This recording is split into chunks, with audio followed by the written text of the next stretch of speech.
A very good morning to our RANsquawk listeners. Welcome to the European Rundown for today, Wednesday, the 26th of January.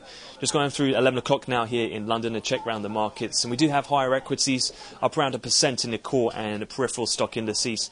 In terms of some individual stock stories, BG Group in London made another oil discovery in the Brazilian Los Santos Basin, which has also lifted Repsol in the Euro stocks. And elsewhere, Siemens is one of the best gainers in Germany in the DAX. That was after several brokerage upgrades from likes of UBS and Morgan Stanley, to name a few, after their good corporate earnings yesterday.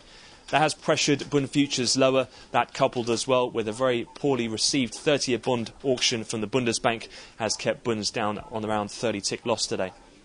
Elsewhere, in terms of the main focus in the UK markets, that was on the release of the January Bank of England minutes, which have moved now to more of the hawkish side, having seen, as per usual practice, Centance going for a 25 basis points hike. However, this time he was also joined for the first time by Martin Real, one of the newer members of the MPC.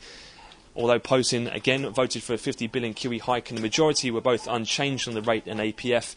The two dissenting votes on the actual rate for a hike did cause a knee-jerk 40-pip reaction higher in cable, and has weighed predominantly on the gilt futures as the sessions progressed. Elsewhere as well, another thing of note in terms of fixed income has been the latest 91-day allotments in the ECB's 3-month refis.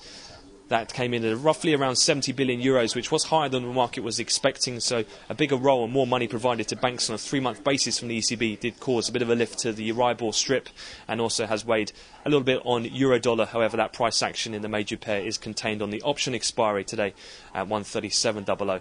Looking forward then in terms of the rest of the session from the US today, we do have the new home sales as well as NBA mortgage apps. We've also got the Norwegian rate decision due later today. We'll have the DOE all-inventory numbers as well in the session. And the second of the week's US Treasury auctions will have 35 billion in the 5-year notes. A couple of US corporate names to report today as well. Just looking at some of the bigger companies, we do have Boeing, Conoco, Qualcomm and the likes of United Tech all to report, predominantly pre-market today. So that concludes the opening morning wrap. We'll have another update this afternoon at the European cash close. So for the time being, have yourself a great trading day.